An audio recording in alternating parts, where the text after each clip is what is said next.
Hello everyone, welcome back. Hope you are doing good. இன்றைக்கி இந்த வீடியோவில் நம்ம என்ன பார்க்க போகிறோம் அப்படின்னா useful small sentences for spoken English பார்க்க போகிறோம்.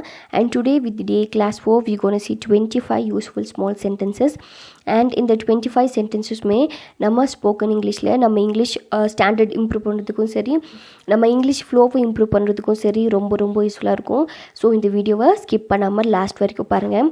And no without any further delay, let's get started with our first small sentence.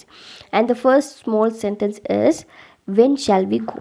when shall we go அப்படின்னு என்னென்னா, நாம் எப்போது செல்வோம், அதாவது நம்ம எப்போ போவோம் அப்படின்னு நம்ம கேட்போம் இல்லைங்க, அதையா நம்ம இங்கிலீஷில் when shall we go அப்படிங்கிற இந்த ஸ்மால் சென்டென்ஸை யூஸ் பண்ணி நம்ம கேட்கலாம். ஓகே. அண்ட் நெக்ஸ்ட்டுன்னு பாருங்கள், where is Das. Where is Das அப்படின்னா தாஸ் எங்கே. வேர் இஸ் தாஸ் அப்படின்னா தாஸ் எங்கே. ஓகே. நெக்ஸ்ட்டுன்னு பாருங்கள், ரீட் திஸ். ரீட் திஸ்னா இதை படிக்கவும். ரீட் திஸ்னா இதை படிக்கும். இதை படிங்க அப்படின்னு நம்ம சொல்வலைங்க, அதுக்கு தான் நம்ம ரீட் திஸ் அப்படிங்கிற இந்த ஷார்ட் சென்டென்ஸ் நம்ம யூஸ் பண்ணுவோம். ஓகே. நெக்ஸ்ட்டுன்னு பாருங்கள், you don't know anything. You don't know anything அது நம்ம எப்படி சொல்லலாம் தமிழில், உனக்கு எதுவும் தெரியாது. உனக்கு எதுவும் தெரியாது அப்படின்னு நம்ம சொல்லுவோம் இல்லைங்க, அதுக்கு தான் you don't know anything. Okay. நம்ம சொல்லுவோம் please be quiet, you don't know anything அப்படின்னா அமைதியாரு, உனக்கு எதுவுமே தெரியாது அப்படிங்கிறது தான் யூ டோன்ட் நோ எனிதிங் அப்படின்னு நம்ம சொல்லுவோம். ஓகே. நெக்ஸ்ட் ஒன்று பாருங்கள், go from here. Go from here அப்படின்னு என்னென்னா இங்கேருந்து போ. ப்ளீஸ் கோ ஃப்ரம் ஹியர் அப்படின்னா தயவு செஞ்சு இங்கேருந்து போ அப்படிங்கிற அர்த்தம். ஸோ இங்கேருந்து போ அப்படிங்கிறதுக்கு கோ ஃப்ரம் ஹியர் அப்படிங்கிற இந்த ஷார்ட் சென்டென்ஸ் நம்ம யூஸ் பண்ணணும். ஓகே. நெக்ஸ்ட்டுன்னு பாருங்கள், don't come again. Don't come again அப்படின்னா மீண்டும் வராதே. டோன்ட் கம் அகெயின்னா என்னென்னா மீண்டும் வராதே. ஓகே. டோன்ட் கம் அகெயின்னா மீண்டும் வராதே. நெக்ஸ்ட்டுன்னு பாருங்கள், he will not come. He will not come அப்படின்னு என்ன, அவர் வரமாட்டார். ஹீ வில் நாட் கம்னா அவர் வரமாட்டார் அப்படிங்கிறத நம்ம ஹீ வில் நாட் கம் அப்படின்னு நம்ம சொல்லுவோம். ஓகே. அந்த லாஸ்ட் டூ பாருங்கள், டோன்ட் கம் அகெயின், அதுக்கப்புறம் he will not come. Okay. நெக்ஸ்ட்டுன்னு பாருங்கள், டோன்ட் ஷவுட். டோன்ட் ஷவுட் அப்படின்னா கத்தாதே. ஓகே. டோன்ட் ஷவுட்னா கத்தாதே. டோன்ட் ஷவுட்னா ஏன் இப்படி கத்துற அப்படின்னு நம்ம சொல்லுவோம் இல்லைங்க, அதுக்கு தான் நம்ம டோன்ட் ஷவுட் அப்படின்னு நம்ம சொல்லுவோம். ஓகே. நெக்ஸ்ட் பாருங்கள், give it here. Give it here அப்படின்னா அதை இங்கே கொடுங்கள். கிவ் இட் ஹியர் அப்படின்னா அதை இங்கே கொடுங்க. கிவ் இட் ஹியர் அப்படின்னா அதை இங்கே தாங்க. நெக்ஸ்ட்னு பாருங்கள், தட்ஸ் இனஃப். தட்ஸ் இனஃப் அப்படின்னா அது போதும். தட்ஸ் இனஃப் அப்படின்னா அது போதும் அப்படிங்கிற அர்த்தம். ஓகே. நெக்ஸ்ட் பாருங்கள், 11th one, you take it. You take இட்னா நீ எடுத்துக்கொள். நீ எடுத்துக்கொள். யூ டேக் இட்னா நீ எடுத்துக்கோ அப்படிங்கிறது தான் நம்ம யூ டேக் இட் அப்படிங்கிற இந்த ஷார்ட் சென்டென்ஸ் வச்சு நம்ம சொல்கிறோம். நெக்ஸ்ட் பாருங்கள், you said that. You said தட்னா நீ அதை சொன்னாய். யூ செட் தட்னா நீ அதை சொன்னாய். நாம் சொல்வோம் இல்லைங்க, ஏதாவது ஒரு கான்வர்சேஷனில் நீ அதை சொன்ன அப்படின்னு. ஸோ நீ அதை சொன்ன அப்படிங்கிறதுக்கு நம்ம எப்படி சொல்லலாம், யூ செட் தட் அப்படிங்கிற இந்த ஷார்ட் சென்டென்ஸ் யூஸ் பண்ணி நம்ம சொல்லலாம். ஓகே. நெக்ஸ்ட் பாருங்கள், be active. So you said that அப்படின்னா நீ அதை சொன்னாய் அப்படிங்கிற அர்த்தம். ஓகே. நெக்ஸ்ட் பாருங்கள், பி ஆக்டிவ். பி ஆக்டிவ் அப்படின்னு என்னென்னா சுறுசுறுப்பாக இருங்கள். ஏன் எப்படி லேசியாக இருக்க, பி ஆக்டிவ் அப்படின்னு நம்ம சொல்லுவோம் இல்லைங்க, அந்த பி ஆக்டிவ் அப்படின்னா சுறுசுறுப்பாக இரு அப்படிங்கிற அர்த்தம். Okay.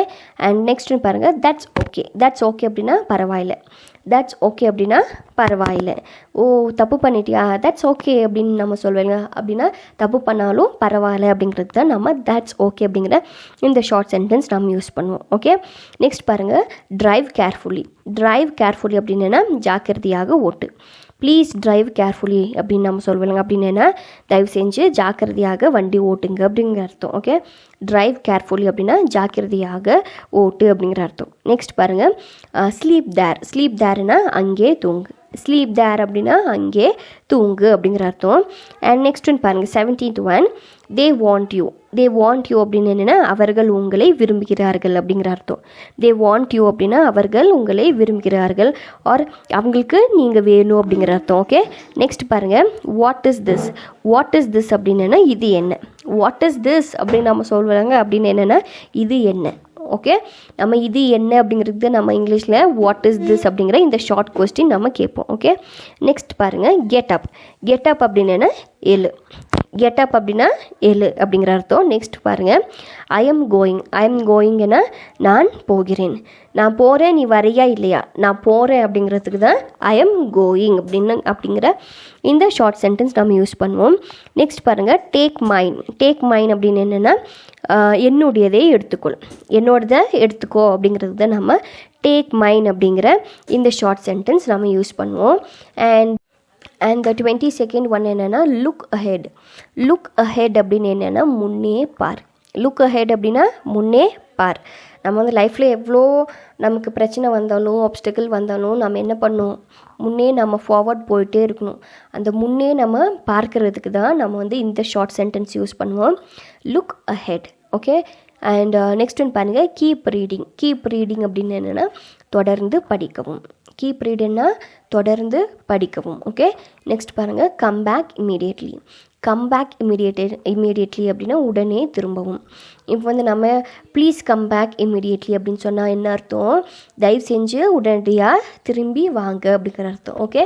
And the last and the final one for this class is 25th என்னென்னா கீப் ட்ரைங் அப்படின்னு என்னென்னா தொடர்ந்து முயற்சி செய்யுங்கள். கீப் ட்ரைங் அப்படின்னா தொடர்ந்து முயற்சி செய்யுங்கள், அதாவது keep trying to learn English. Okay. And with that note we are coming to the end of the class. and இன்னைக்கு நம்ம பார்த்த இந்த 25 ஷார்ட் சென்டென்சஸ்மே உங்களுக்கு ரொம்ப யூஸ்ஃபுல்லாக இருந்திருக்குன்னு நினைக்கிறேன். இதே மாதிரி I will catch you up in another useful video. Until then, thank you. Happy learning.